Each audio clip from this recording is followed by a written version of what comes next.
మహాభారతం సులభ శైలిలో ఘటోత్కచుడు.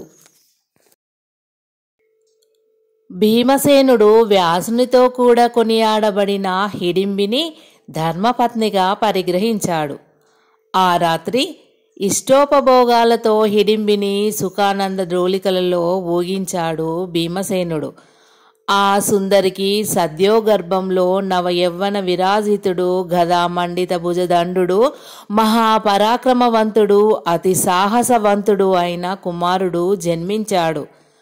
పాండవులు, కుంతి ఆ కుమారుడిని చూసి ఎంతో మురిసిపోయారు. ధర్మరాజు ఆ పుత్రునికి ఘటోత్కచుడు అని పేరు పెట్టాడు. ఘటోత్కచుడు జన్మించగానే భూతగణమంతా అక్కడ సాక్షాత్కరించింది. అతన్ని సేవించడానికి సిద్ధపడింది. ఘటోత్కచుడు పెద్ద తండ్రికి పినతండ్రులకు నమస్కరించి కుంతీదేవి పాదాలకు ప్రణమిల్లి తలుచుకున్నప్పుడల్లా ప్రత్యక్షమవుతానని చెప్పి తల్లిని మూపున ఎక్కించుకుని సింహగర్జనలతో అదృశ్యుడైపోయాడు. వెంటనే భూతగణమంతా కూడా అతడికి జేజేలు కొట్టుతూ వారు కూడా మాయమైపోయారు. ఆ విధంగా వీరాది వీరుడైన పుత్రుణ్ణి పొంది పాండవులు తల్లితో కూడా అక్కడి నుండి బయలుదేరి అనేక పురనది పక్కనున్న అరణ్యాలను అధిగమించి ఒకనాటి సాయంత్రానికి ఏకచక్రపురమనే బ్రాహ్మణాగ్రహారం చేరుకున్నారు. ఆ పట్టణంలో ఉన్న వారందరూ బ్రాహ్మణులే అయినందువలన ధర్మరాజు తమ్ముళ్లతో కూడా బ్రాహ్మణ వేషాలు ధరింపజేసి ఒక బ్రాహ్మణుని ఇంట్లో వారందరూ కూడా అతిథిగా ఉండిపోయారు.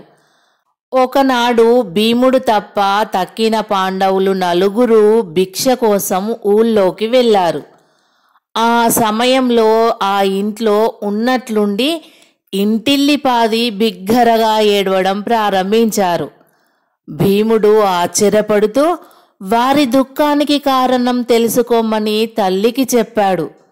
ఆమె వెళ్ళి కొంచెం సేపటికి తిరిగి వచ్చి కొడుకుతో ఇలా అంది: నాయనా, ఈ అగ్రహారానికి కొంచెం దూరంలో ఒక కొండ మీద బకాసురుడనే రాక్షసుడు ఉన్నాడట. ఆ రాక్షసుడు ఊరి మీద పడి విచ్చలవిడిగా మనుషులను పశువులను తింటూ ఉండగా కొద్ది రోజుల క్రిందట ఈ గ్రామస్తులందరూ బకాసురునితో సంప్రదించి ఒక నియమం ఏర్పరచుకున్నారట. ఒక్కొక్క కుటుంబం ఒక్కొక్క దినం ఒక మనిషిని 2 బలిసిన దున్నపోతులను ఒక పెద్ద బండి నిండా అన్నమును పంపించాలంట.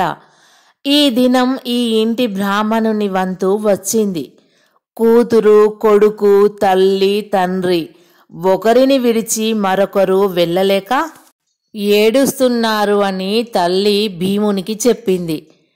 భీముడు తల్లి చెప్పిన మాటలు వినగానే ఒక్క క్షణం ఏదో ఆలోచించాడు. అతని ముఖం వికసించింది. అమ్మా, ఆ రాక్షసుని దగ్గరికి నేను వెళతాను. ఈ పాటి ఉపకారం ఈ బ్రాహ్మణునికి చేయడం నీకు ధర్మమే. వెళ్ళి వారికి చెప్పి ఏర్పాటు చేయించు అన్నాడు తల్లితో భీమసేనుడు. కుంతి చిరునవ్వుతో నీ ఇష్టమే జరుగుతుందిలే తండ్రి అని ఆశీర్వదించి అక్కడి నుండి కదిలిపోయింది.